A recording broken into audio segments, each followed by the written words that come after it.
मुख्यमंत्री योगी आदित्यनाथ प्रयागराज में मौजूद हैं। महाकुंभ का समापन समारोह हो रहा है और मुख्यमंत्री ने इस दौरान कहा कि महाकुंभ का दुष्प्रचार किया गया था। दुष्प्रचार कर रहे लोगों पर उन्होंने निशाना साधा और कहा कि प्रयागराज को बदनाम करने की साजिश हुई थी। विरोधी दूरबीन लगाकर के भी कमी नहीं खोज पाए हैं और प्रयागराज के लोगों ने अपना आयोजन माना है, इसे बिल्कुल अपने घर की तरह इसे माना है। इतना विशाल समागम दुनिया के अंदर कभी नहीं हुआ, कहीं नहीं हुआ। 66 करोड़ 30 लाख श्रद्धालु किसी आयोजन का हिस्सा बने।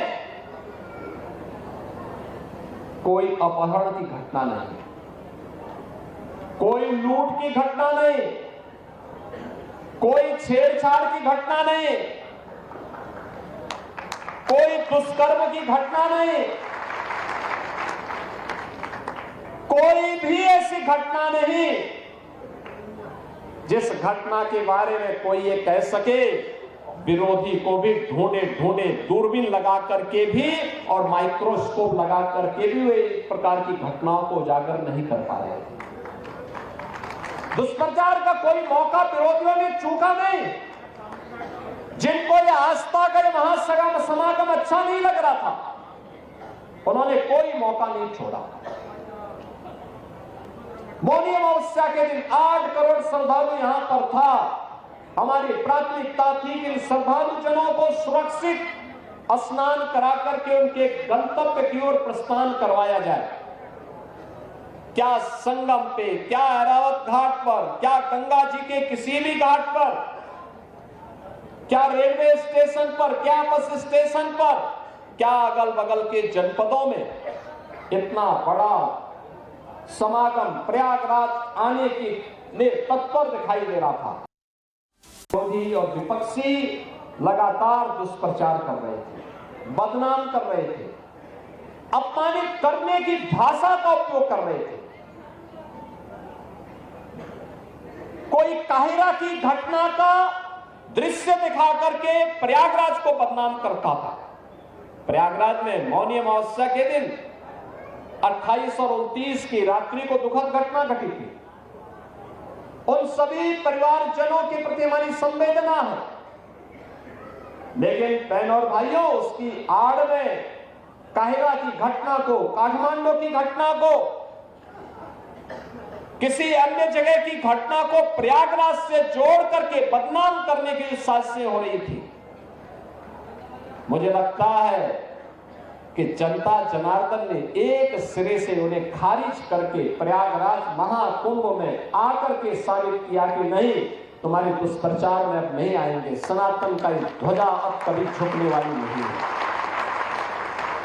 और जो भी प्रयागराज आया उसने 2 बातों की चर्चा जरूर की, जिसका उल्लेख आदरणीय प्रधानमंत्री जी ने अभी हाल ही में मध्य प्रदेश में अपने उद्बोधन में कहा। उन्होंने कहा था जो भी प्रयागराज आया उसने स्वच्छता की और स्वच्छता कर्मियों की सराहना की, और जो भी प्रयागराज आया वह प्रयागराज में पुलिस के व्यवहार की तारीफ की है, उसकी सराहना की है।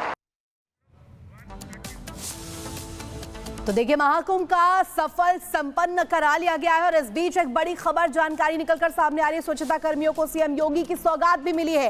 स्वच्छता कर्मियों को मिलेगा 10,000 बोनस और अप्रैल से हर महीने 16,000 रुपए दिया जाएगा। स्वच्छता कर्मियों के खाते में ये राशि आएगी, ये बोनस आएगा। और यहाँ पर देखिए, महाकुंभ सकुशल संपन्न हो गया है और यहाँ पर सीएम योगी आदित्यनाथ ने इसको लेकर के भी जिक्र किया।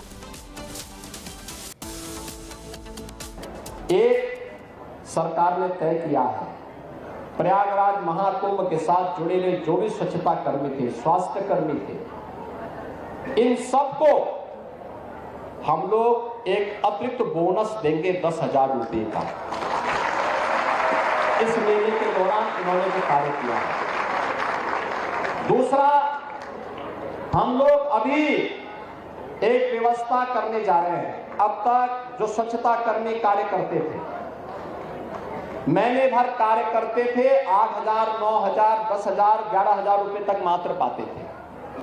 अब हम लोग आगे अप्रैल से हमारा एक कॉरपोरेशन बनने जा रहा है, जिसके माध्यम से हम व्यवस्था करने जा रहे हैं कि जो भी स्वच्छता कर्मी अब काम करेगा, कम से कम उसको 16,000 रुपए हर महीने उसके खाते में हम लोग देने का काम करेंगे।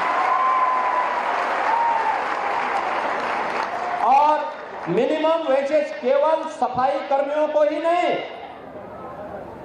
उन स्वास्थ्य कर्मियों को भी जिन्हें पूरा वेज नहीं मिल पाता था, उन सबको भी हम इसके साथ जोड़ने जा रहे हैं। तो सफल महाकुंभ का साक्षी बनने के लिए पहुंचे 66 करोड़ से ज्यादा श्रद्धालुओं ने, आपको बता दें कि आस्था की डुबकी लगाई है और आस्था की डुबकी लगाने के बाद पुण्य की प्राप्ति की है, जिनकी सुरक्षा, मेले की और साफ सफाई, गरीबों के स्वास्थ्य, हर एक जरूरत का ध्यान रखा गया है। ऐसे असंख्य कर्मचारी और सेवक जिन्होंने यहाँ पर आयोजन में अपना योगदान दिया है और इसके लिए वो रियल हीरो कहे जा रहे हैं। इस रिपोर्ट में आपको दिखाते हैं।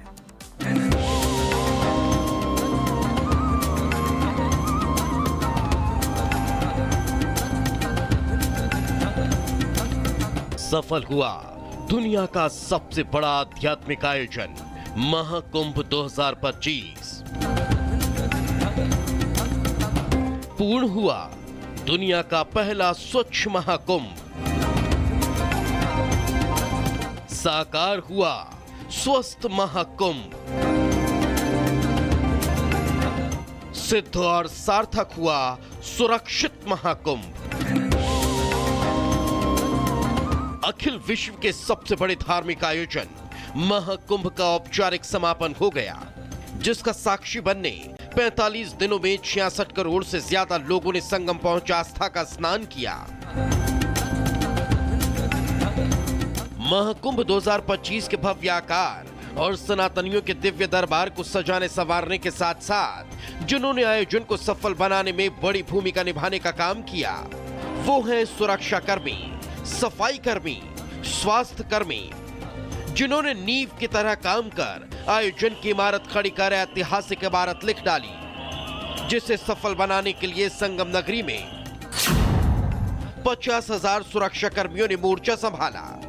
स्वच्छता के लिए तैनात रखे 25,000 कर्मी, तो मरीजों की सेवा में लगा रहा पूरा मेडिकल स्टाफ, जिनकी जी तोड़ मेहनत ने आयोजन को न सिर्फ सार्थक कर दिया, बल्कि इसे दुनिया का अनोखा आयोजन बना दिया।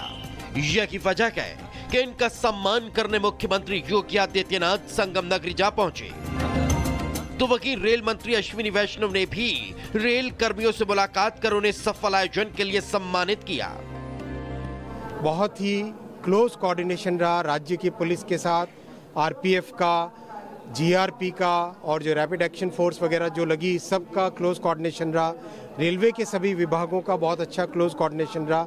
इस पूरे समागम में, इस पूरे महाआयोजन 45 दिनों में कोई एसेट, कभी कोई एक भी लोग को फेल नहीं हुआ, कहीं कोई एक भी दिक्कत नहीं आने दी। इस तरह की मेंटेनेंस की बहुत ध्यान रखा गया। कर्मयोगी मुख्यमंत्री के प्रण और पहल को परिणाम में बदलने वाले परोपकारी कर्मचारियों की ही देन है कि महाकुंभ 2025 के सफलता की गूंज संपूर्ण संसार में गूंज रही है। Bureau report, Republic Bharat.